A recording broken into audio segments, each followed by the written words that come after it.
Do you want more success, more growth, more results? Then it's time for the Boundless Success Accelerator from the Modern Observer Group. This isn't your average coaching program. It's where top performers come to dominate. Weekly group sessions, on-demand coaching, a community that's got your back, and a power-packed library of tools to supercharge your business and career. No more excuses, no more waiting. Get in, level up, and start building the life you've been dreaming about. Visit us at modernobserver.com/boundless success to join today. Let's get you to the next level.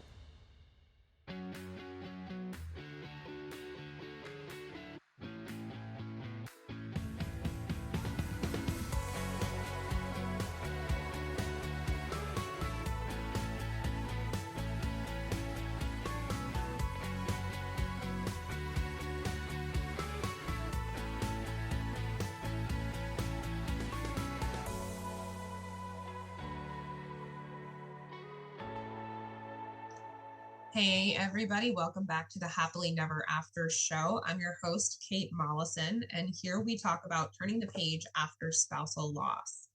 This week I have a very special guest, my dear friend and TED Talk coach, Jeremy Brewer. Welcome to the show, Jeremy. Thank you so much for having me, Kate.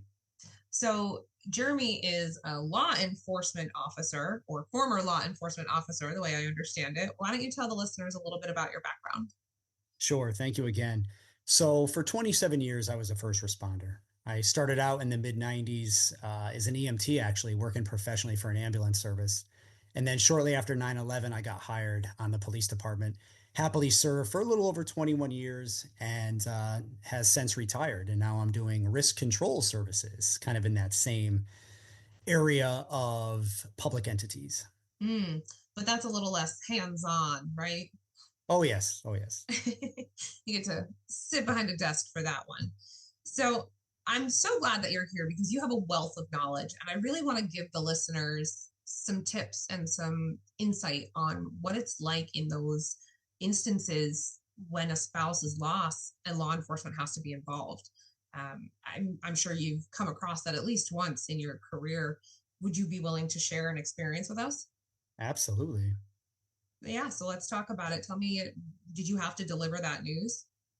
I've delivered that news sadly and honorably numerous times. And I say honorably because to be invited kind of unintentionally into somebody else's pain is in many ways, it could be a gift in teaching you how to be better and then how to be better in that role.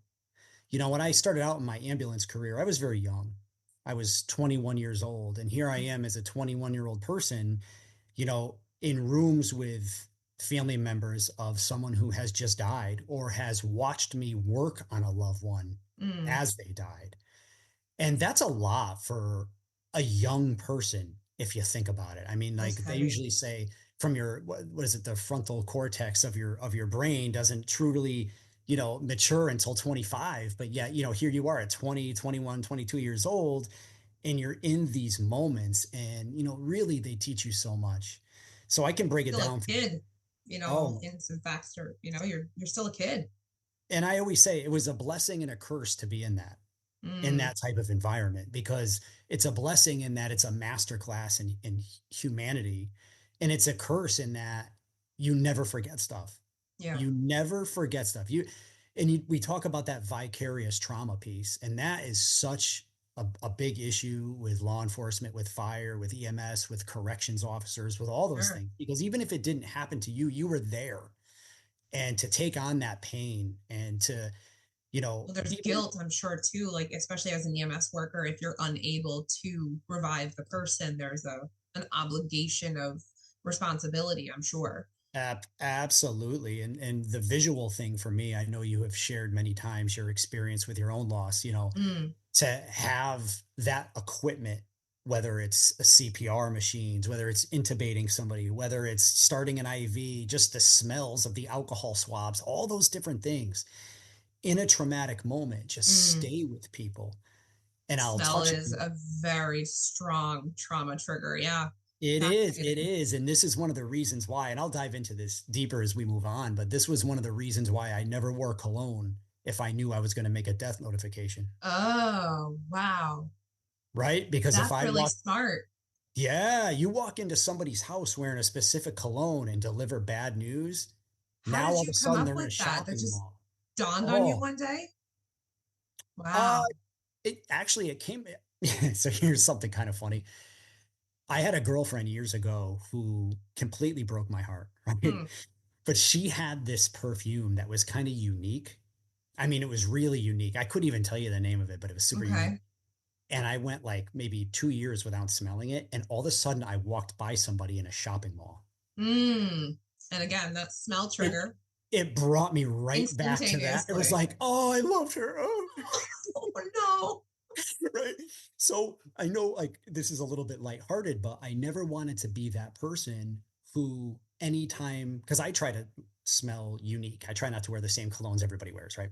Hmm. So But the insight that you have and like the capacity to take that bad experience, that personal experience, and go, oh, I want to make sure I don't do that for people. Like that's yes, incredible. And huge shout out to you for that. Like for those of you listening in that sphere, like don't wear cologne. yeah, don't do it. PSA, don't wear cologne. So there's little things I learned early on. So this is the interesting transition from EMS to policing. Mm, In EMS, we're pretty good at if somebody died in a house before the family would come and view them at the house. And this usually went for, let's say, somebody elderly, because if somebody was younger, usually they always got transported to the hospital, right? yeah.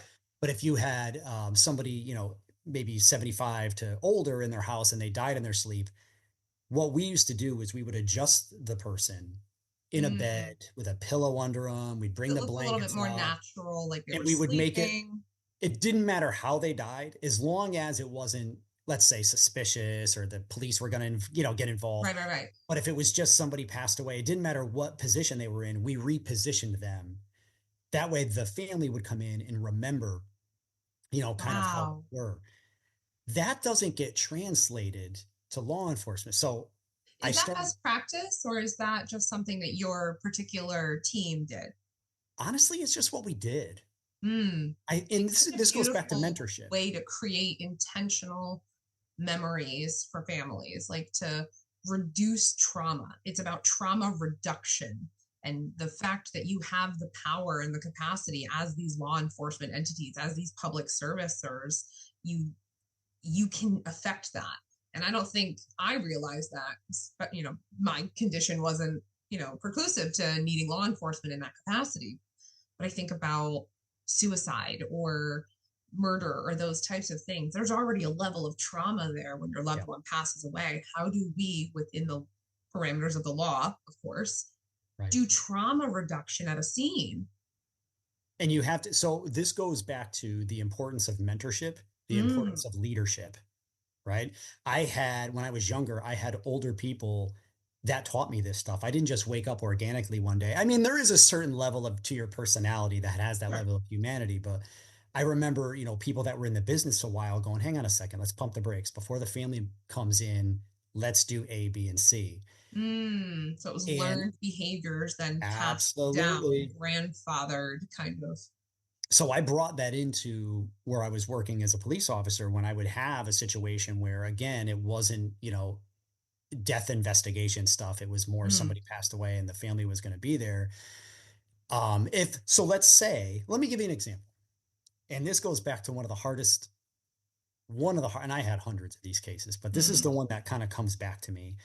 We had a suicide of a college student. Uh, mm, Young woman had some struggles. She was living in a sorority house with some sorority sisters, off campus housing.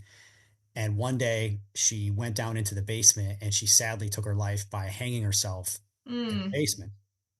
So one of the roommates came home. She went to go do laundry and found her roommate Oh, hanging in the basement, if you can even imagine, right? no. So we get there and the investigation is taking its place. As part of trying to save her, the fire department had cut the rope, so she was on the ground at this point. Mm, The investigation was what it was. They called her death in the basement. hmm. So now, before the medical examiner's office comes to collect her to take her to, where they have to go here in Connecticut, the father shows up on scene. Somebody Oh had called the no. father.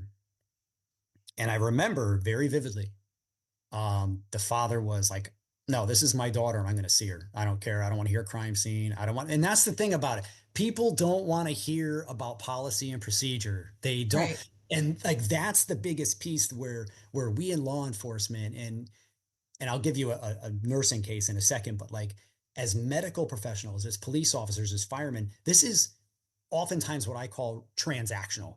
Mm, This is transactional for us. This is another situation. And I know you know this better than anybody. That may have been another situation for them, yeah. but it certainly wasn't another situation for you. And I'm like shaking. I can so relate. So yeah, when Craig was in the trauma bay, I like fell to the floor and like crawled through the nurse's legs and was like clinging onto him. And the security guard comes over and is like, "You have to get out." And I was like, "Screw you, my husband's dying." right, And then right. I And like you, swore at the nurse and he threatened to remove me. And I'm like, he's literally dying and you're yep. threatening to remove me.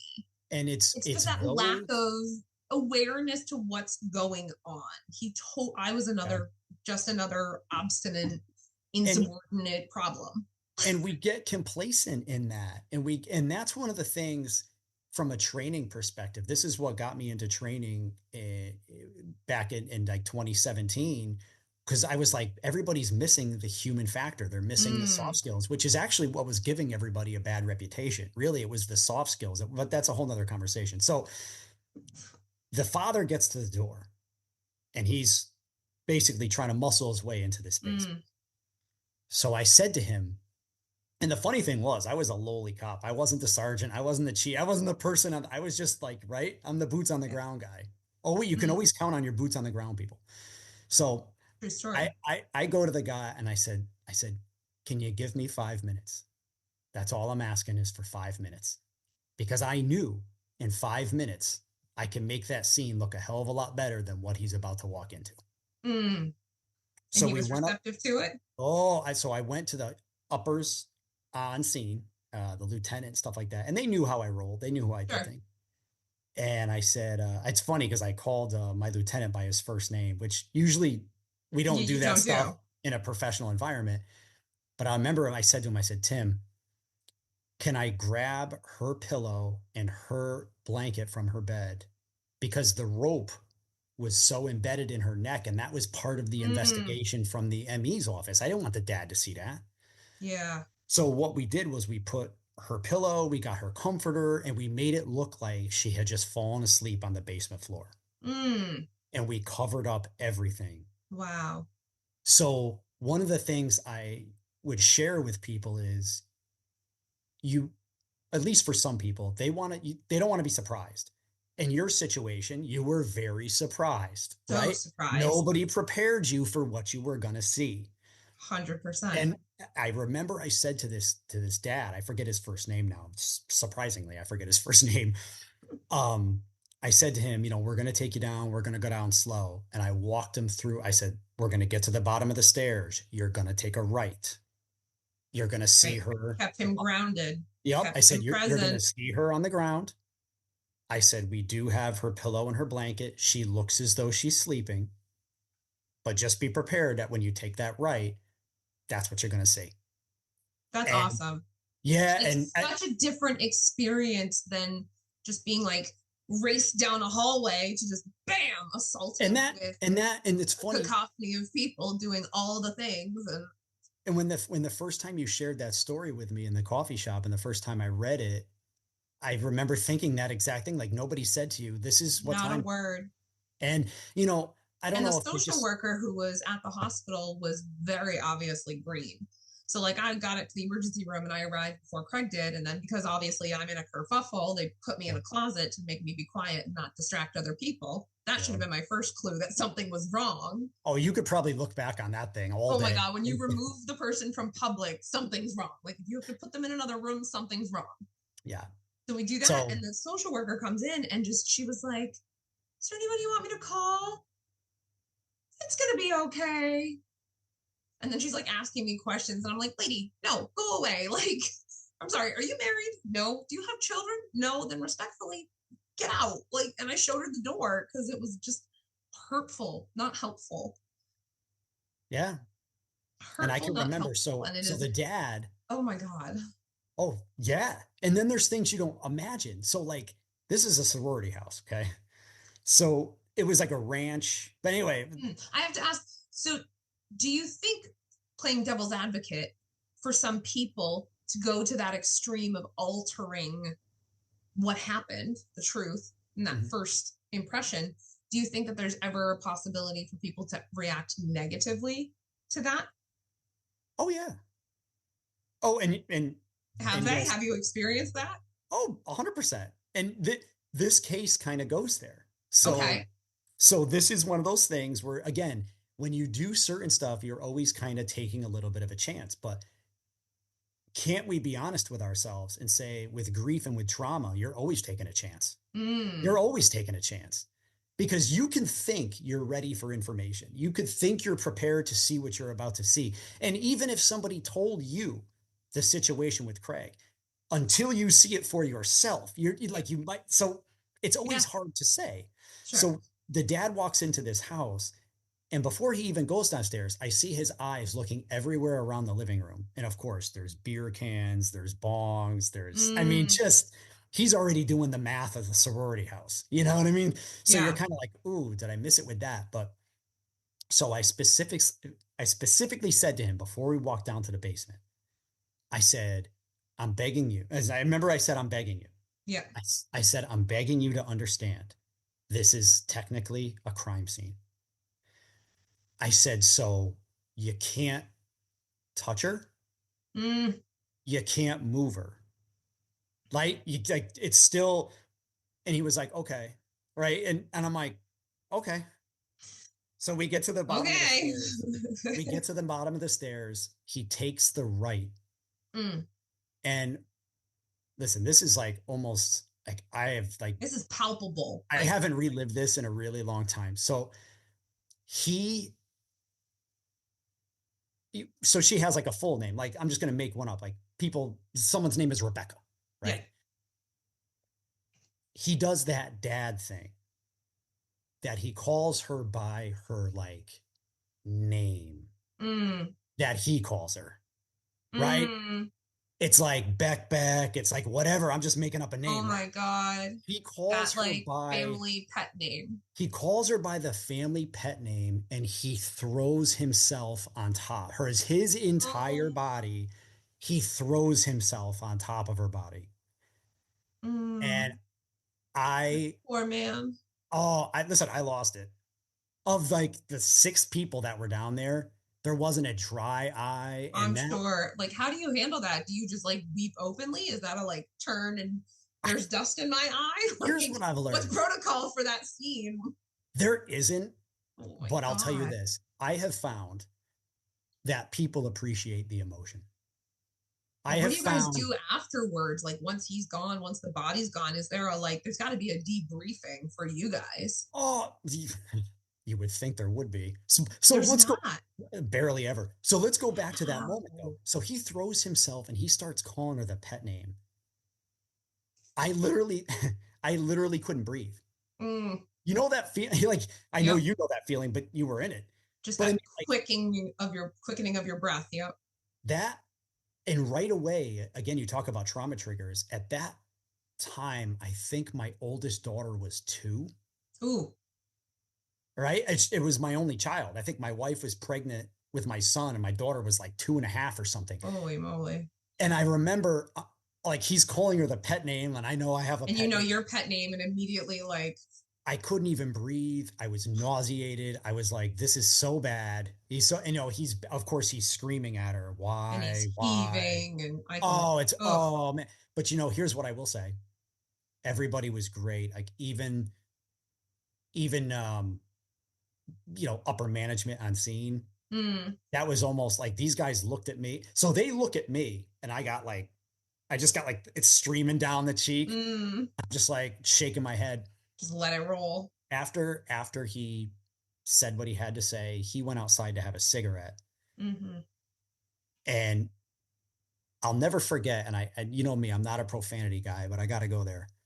I'll never forget my lieutenant, the guy Tim, said to me, he goes, that was a fucking brilliant idea. Wow. Right. Because he was like, to give him that moment, That closure, that closure is awful and even is as painful. traumatic as it was, So that now you go, that trauma was so much better, for lack of a better phrase, than to see her sprawled on the floor with a noose around her neck, embedded in her neck. nobody wants to see that. Especially nobody wants to see their children that way. It's horrific enough to see anybody, but your Oh, child, to see your spouse, your child, like, it's yeah, nauseating, exactly. Exactly. Because you'll never forget it. Let's be real. You'll never burned into forget it. my mind. Yeah, like Now watching imagine, Craig with the chest compression machine. nope. That is an image that I could like paint pictures of in my sleep. It And is when you described it to burned me, in my memory. and when you, and this is again where that vicarious piece comes in, when you described seeing that machine for the first time, I've seen that machine 1,000 times, right? So it brings me right back to even in my scenarios, like it's like freaking awful. So here's the back end of this story though. Well, let's go back. Imagine if I'd been wearing cologne.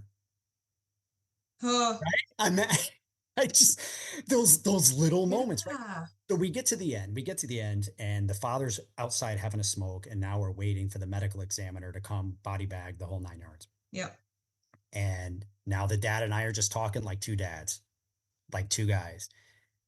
And he was on that roller coaster of I remember he said to me, there was no way you were going to stop me from getting into that basement. Like there was no way you were going to stop. And I was like, I hear you. Right. Like, You're not wrong. so I actually walked through what we did, you know what I mean? Like, Yeah. and he appreciated that. And then he started writing that emotion of, I kind of wish I didn't see that. Like right in Sure, those sure. moments, he It's was the like, reflectiveness as he's processing it. And I think how men process information is different than how women process information. So the fact that you were able to like analytically kind of bullet point through what was happening, I don't know that I would have been able to hear that. You know, yeah. I don't And know. so It's just interesting the gender perspective. I think about it from the widower perspective as we're encountering these scenarios. Just I don't know, my brain works. yeah, well, so each different each different situation has its own roller coaster, right? Mm, So let's say this. So seeing a body bag is another trauma hit. mm-hmm, So you have, this has been my experience in all this work I've done. Somebody can come to terms with, okay, somebody died in the other room, right? mm-hmm. There's a, like, is in simple terms, there's a dead body in the other room, whether it's a husband or whatever it might be, right? Sure. And I have learned that the second trauma hit is the body bag, because the body bag is, it's like seeing a casket. It makes it Yep. so much more real. Yep. And I've had so many people say to me, I did not expect to have that reaction when I saw the body bag. Mm. So again, you start to learn. So now that became the next step Was with remove him families. from the situation so there wasn't that. Before we move them, let's talk to the wife. Let's talk to whoever's here in the house. And I would say to people, listen, it's been my experience. This is heavier than you might think. So if you want to see it, you can stay. If you don't want to see it, let me know and we'll wait till you leave. You give people that autonomy. That is Yeah. another one where people are like, you know what? Or I've had a couple people start to see the body bag and they're like, I'm out. Right. Yep. Like that's, they can, that's a big moment. And then the Yeah. last moment is in the, um, because it's not a hearse, right? So it's, in the mobile that they Yeah. use. The coroner's van. Yeah. So they don't actually have vans that say coroner. That's in the movies. Usually it's like like a minivan, Right. Like an like a Econoline Cadillac. van, a gray, some sort of, But yeah. watching it drive away for the last time is usually a moment for people that, and all of these, and I know I know you know this because you saw Mm, the the TED talk that I gave a couple of years ago, but I had that scenario where I thought I was doing a brilliant job, where I walked the wife and the adult son through the mm, scenario. I said, look, this is going to be tough. yeah. He's going to come down in a body bag and blah, blah. And they were very much like, no, I want to see it. And he was a heavy man. He was well over Mm-hmm. 300 pounds. And they were upstairs in a cape And I remember I had said to the coroner's office, do you need a hand? And they're, oh, no, we got it. Kind of transactional. Mm-hmm. And I'll never forget it. They were by the thing, and these guys dropped that body bag, Oh my God. No, dropped the body sir. bag down the flight of stairs in a cave. Oh no. And what made it even worse was it came down. There was like a little landing, like An L-shaped stair? a little decorative end table with like a vase, and then it came down 3 more steps. Oh no. And this thing came down with such force and made the angle. That was another take your breath away moment. Oh Because you're my just like, God. I I cannot believe that this just happened.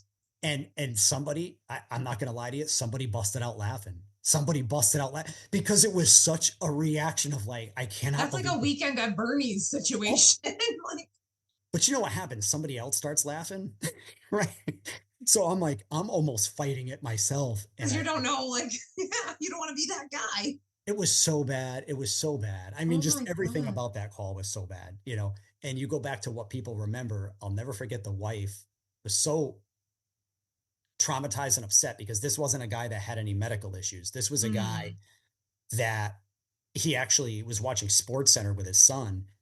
He went to go to the bathroom, mm-hmm. and you've probably heard of that whole vagal. He was Yep. on the toilet. He was bearing down and died Wow. on the toilet. He pulled And an Elvis Presley. and his son is sitting downstairs watching Sports Center. It's like midnight. And he's like, what the heck? Where did dad go? He's been gone for like 20 minutes. So he Wow. goes up there and finds his father. Oh my God. And now this is like totally, I could talk about this one all day. He, he's got his, let's be real. He's got his naked dad from the waist down on the ground. He's on the phone with 911. Oh They're my. trying to walk him through doing CPR. So we get to the house. I get there before the fire department. So I go running up there with our little Ambu squeeze bag. Mm-hmm. And I said to him, are you comfortable doing compressions? Because he was doing a good job. Yeah. And he was like, yeah. So I was, bagging the guy, and he was doing compressions. The fire Sure. department shows up. What we all missed was that because they were in a bathroom, he stepped into the shower and he closed basically the shower. It wasn't a glass door. It was like the Yeah. linen. Everybody forgot he was in there. Oh my God. So now they're working on the guy. And what happens is you get transactional and you start talking Oh in a no. way that you probably wouldn't talk in front of the family. Oh Right. no. So I'm still at the bag. I look up and I see him like peering through the linen. And that's when I was like, I cannot believe he just heard everything these guys said. You know what I mean? It was just so bad. Everything about that situation. But you know what? There's no trauma reduction in that moment. Like there's nothing you can do. Oh, listen, and this was like, probably now 14 years ago. But Wow. I've taken all of those things Sure. because, people say, okay, what do you do with it? And that's where the training came in. That's where the trainer in me started because I saw these things and I'm like, we Mm, could do better because this isn't like something we can't change. There's something, it's one thing to go against Congress. It's one thing to go against all that. This is stuff we can change. totally. People just needed to be aware. And it's almost like your reaction to the cologne. People, they just weren't aware. They didn't even think about it. So now it Totally. became, you know, that that type of role. And that was the role that I took on in the police Mm. department. So It's I ended wild, up, like the perspective I have talking to you. And I replay my own situation, right? Like yeah, from the phone call from the doctor. And like kudos to him because he was cool as a cucumber. Like yep, I'm working, multitasking on the phone, and I had to what? And he had to repeat himself like 3 times before it's, and then I was confused, and he's still talking, and it's like my brain's trying to catch up, and yeah, he was almost too calm. So I think about that, and then I think about how the emergency room, they were like, we don't know who you're talking about, and then I'm freaking out, I'm trying to call people, and they could have handled that better, and the social worker, and then the doctor, and the social security guard, and like the nursing staff after he died were pretty great yeah. as far as I remember. But up to that point, like there's so many points of intervention now that you point this out where I'm like, holy crap. Holy crap. And Yeah. mine, yes, was an emergency. But then I think about extrapolating that to crime scene, suicide, murder, school shooting, Yep. domestic violence, any of those types of scenarios where there is embedded trauma. You have the power to reduce it, to funnel Oh, it, so to much. filter it. Like So the much. law enforcement entities, the public safety professionals have power to be empathetic. People people never uh, people never forget how you left them. Mm. People never forget how you left them. People will remember you. I've had people say to me, "Oh, don't you remember me from like?" And they'd be like, "Oh, you arrested me for drunk driving 10 years ago." And I'm like, you know what I mean? Like, Join the club. No. right? Like, so people, yeah, right? Like, I don't know. But people remember when you have an impact in their life. And I used to always kind of almost repeat that to myself. So if I was going on a call where, I mean, it's a different on a death notification because that would take, I would have to go to a place Mm. emotionally. And I remember I used to play a certain style of music. Um, a guy named Jacob Collier. If Mm. anybody's ever heard of Jacob Collier, he's an amazing musician, but there's just such a 4 heartbeats per minute with his music A that, regulation, yeah, that really regulates you down because you don't sympathetic nervous system know. regulation. Holy moly. Because I've had reactions of, I've knocked on doors while people started laughing. I've knocked Wow. on doors where a woman was holding a dog. She opened the door, she saw me and fainted. Right? Like she didn't even know I was there, but she knew why I was. And this is the whole thing. Oh. People know. People know, especially if you So show some up. of the stuff we see in the movies is true. Like it's some of this stuff that we're like, that can't be real. Like, nope, this is real. This is This what is real. it's sounding like. I've had people start breaking stuff in their own Wow. house. So now what do you do with that? Right. So now you're just kind of like, I don't want, like, So how do people, obviously we're in our own trauma and we don't necessarily have the capacity to kind of see the forest through the trees. But if you were to put stuff out there for just awareness, what are some things people in those situations can do to be helpful, to expedite? the biggest mistake people make, and I've made it a million times. And when I give any of this information, know this, I've done it. That's Mm. how I've learned from it. We unintentionally make a lot of trauma and a lot of pain about ourselves. We think Mm. we think we're helping and we're not. Not everybody likes to be touched. If somebody's a hugger, maybe they want to be hugged, but in that moment, you don't know. So you might want to say, "Can I hug you? Would you like a Mm. hug?" Actually giving somebody some sense they have control. Because if they're in a situation like you probably were, you had zero control. Zero. So now if somebody gave you a sense of control, even if it was, "Would you like a seat? Can I get you some water?" Like, Yes. just give me the chance to So have a much of decision. empathy is putting the power of choice back in the person's hand. When we and so I'll go from this from a couple different angles, right? So I always say from a law enforcement angle, Mm. slow down, right? You have to get answers to stuff. So you set it up the right way, right? I have Mm. to ask you some very difficult questions. When Mm. you're ready, I really need your help to answer them. You know what I mean? When Yeah. you're ready, can you answer these questions? These are going to be tough questions. Because what happens is I Mm. might come up to you. I don't know you. I don't know your husband. Let's say your husband passed out. Oh, has he got a drinking problem? Is he taking pills? Mm. Right? Like, Like Crank does was a he take big guy. Like, health oh, he's a big medication? dude. Like, yeah, Like you got to there's really assumptions and biases, and e- yep. exactly. So you got to be so cautious of how you're asking the questions, but you can also read the person. Mm. You can read a person like how you were in the hospital. That's not the right time to ask those questions. No. That is not the right time. And you got to read that. And I Now, was like a bird with my head cut off, flighting around, and they were trying to like, and your problem and the pushback I always get, from cops and stuff. They're like, "Well, I got to get the information." You do, but do you? I you mean, get like, more really, like, flies with honey than with vinegar. especially if you know. So, like, if it's somebody they're still working on and they're trying to save a life, it gets a Mm. little bit more murky because they're trying to save a life. But if somebody has died, slow it Slow down. down. Nothing else is going on here. And no one's going to be able to remember and give you the right information Sure. when they're in that space. So again, giving people that autonomy, giving people time and space. Here's the big one, and this is so hard for everybody, and it's so hard for me because I'm a talker. Being quiet. Ooh. Being quiet is so powerful because you're giving all of the time and the space and the energy and the emotion to the other person. If they want to talk, they have it. They don't have to fight you for it. And if you stop talking, you stop saying stupid stuff like, you'll get over it. You'll get back out there. At I least they're remember in a when my better place. grandma They're not died. suffering anymore. Yeah, yeah, yeah. Well, they're not suffering. They're They're not with in pain God. anymore. They Hey, wouldn't listen, want you to be sad.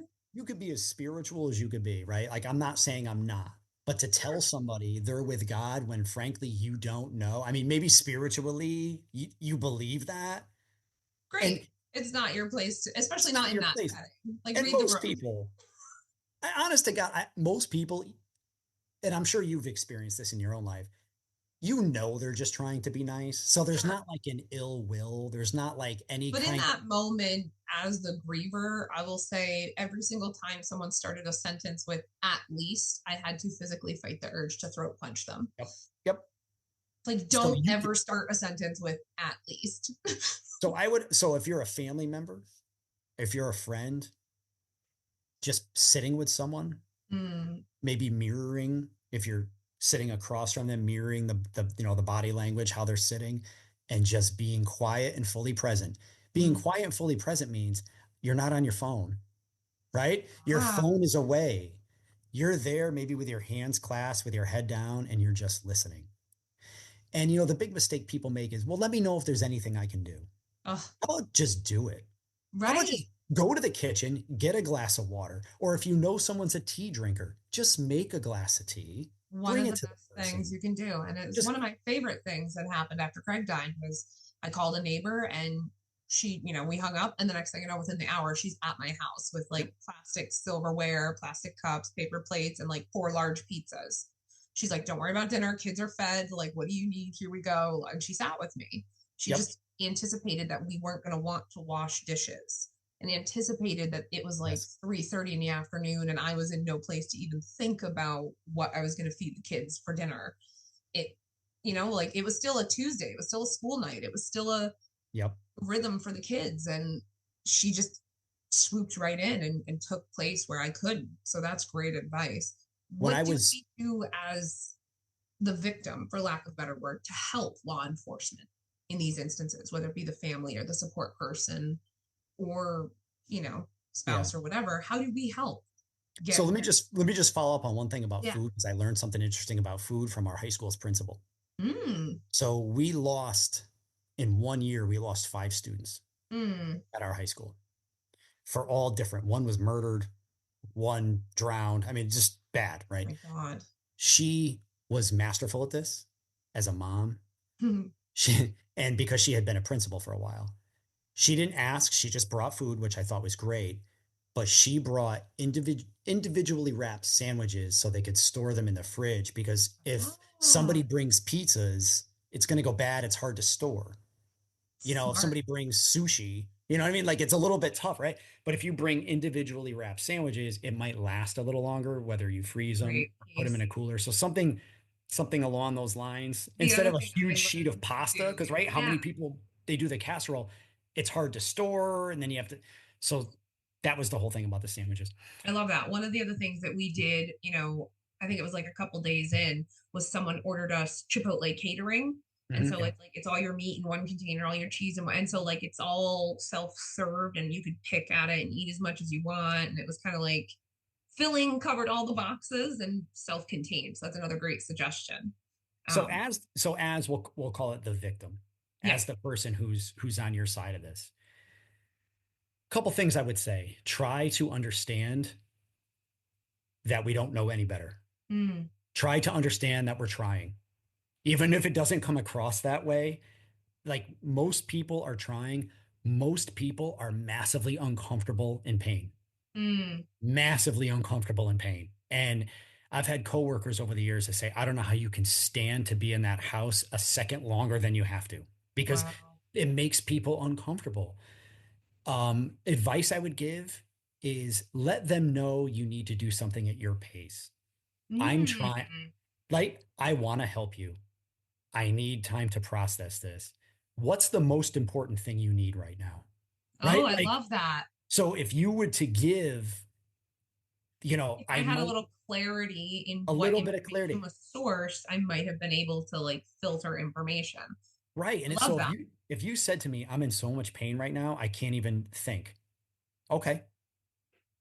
You know what I mean? Like, so Yeah, that tells me, okay. And great. then We'll circle back. Yep. That's a quick I would pivot. always teach our people, don't leave that door too wide open. Say, can I touch base with you in an hour? Or are you talking like tomorrow morning? Like that might There you be, go. But it's still the power of choice. it's still the power of choice and you're still getting the answers you need or want.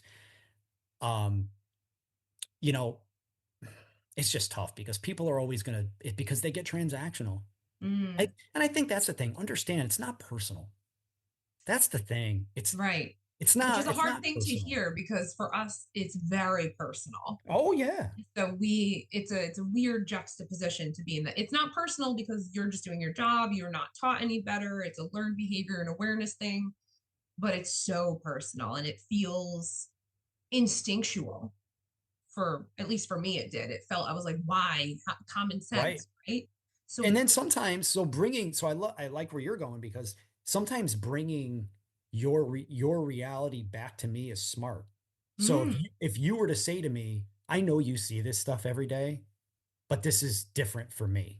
like this is a lot. That it's Yeah. kind of like that A slap, like, slap in the ooh, face. yeah, Right. like it It's kind not of just a brings you back. number, like something's going on here. Holy Yeah. smokes, you're like, holy smokes, you're right.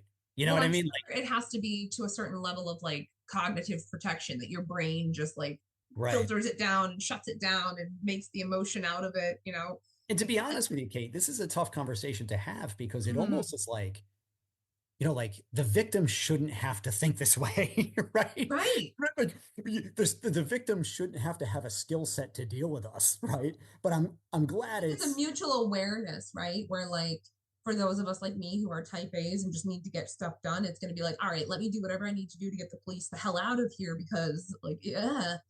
And right. so I will expedite that if you tell, but I can't, it's, you know, shooting fish in a barrel. So you got to just reach in my brain and grab one thought. So the Yeah. capacity to say when The, everything is so overwhelming, like I can't, yeah. what is the most important thing you need from me? Like what a powerhouse statement that I Yes. could have had in so many instances that would have created instant clarity, instant space, and then the obligation comes back the other way. Whereas the law Yes. enforcement, you guys have that training and that empathy to slow down, to ask questions, Yep. to really set the tone for how this is received. Well, you know what's a troubling or what's difficult is sometimes information, depending on how the person died, sometimes it can't be given. And that Mm, becomes a very, very, very difficult thing to deal with because if someone's, let's say, the victim of a crime, you mm. know, there's sometimes we can't release details of an investigation that Or somebody alter the really scene. wants. Let me give you an example. Uh, a friend of mine's daughter was killed in a car accident back in April, Mm, and she was the passenger in a car, and it looks, so we'll just go with looks, right? It looks like it was a reckless driving situation by the driver, oh, and sadly, she was ejected and was killed. This was back in April, and they still haven't heard anything back from the state police, wow. and it's November, November. right? So they don't hold any ill will to the state police, but it's that lack of clarity, that lack of communication. I remember her dad said to me, I would rather he called me once a week and said, we don't have any updates. Call Yes. once a week and say, we don't have anything. He said, but to go months and months and months and months and Not months hear anything. and not hear anything. And probate's the same way. Like Yep. probate is a forever process and you don't hear anything until you hear something and then it's an urgent timeline to respond. It's a hurry up and wait game. Like it Yes. is infuriating and that can be mitigated. Oh my God. I've I didn't had realize this. that's where this conversation was going to go, but I'm like Oh, wild about empathy all of a sudden now. oh my God. Listen, I had a situation once where, somebody had passed away on a long story short, they passed away on a quad. but it wasn't what you would think. It wasn't an accident. It turned out the person had a major heart issue and passed out on the Oh, quad. So it wasn't like a quad injury, but just we kind of, had yeah, impounded the quad. But we found out pretty quickly that it had nothing to do with it. gotcha. So the wife and the adult son wanted the quad. And they kept calling me because let's talk about trauma. That quad was a moment Yeah. for them because their husband was last on that quad. There Yep. was a lot of emotion behind that quad. Tangible items hold a lot So of emotions. it was clear in the report that it was nothing to do with an accident. It had nothing to do with the quad. So the wife kept calling me and she was like, "What's the story with the Why quad?" can't I have it? So I'm calling our detectives and I'm like, "Hey, when can the wife get the quad?" "Well, it hasn't been closed yet." I'm like, "All right," but I'm like, "Do you need the quad?" And I got the typical government answer. "Well, this is just how we do things." Ugh, And I remember thinking to myself, is that okay? Right. right. Just because it's So the way it's we just, always have done things doesn't mean it's that's the like, way we should it's continue to been, do things. yeah, it's been 8 months since they've had that. I'm not talking next week. No, but like, I'm talking a half little a bit. year later, Yeah, you that's know, like, crazy. so there's just little things, that I think we could get better at. And I know Well, we kind of went a bunch of different places here. yeah. But yeah, just being so aware, just being very aware of yourself, whether we go back Mm, to the cologne piece, go back to just being quiet, being present, mm, making phone calls for the person should they need them, love you know, that. and instead of just calling people to come to the house, how about your permission? Would Yeah. you like me? I remember I had an incident once where the neighbor came running across the street. The neighbor came into this lady's house and she was cool with her neighbor, But but she like, was like, just let yourself in the she's like, house. "Get the hell out of my house."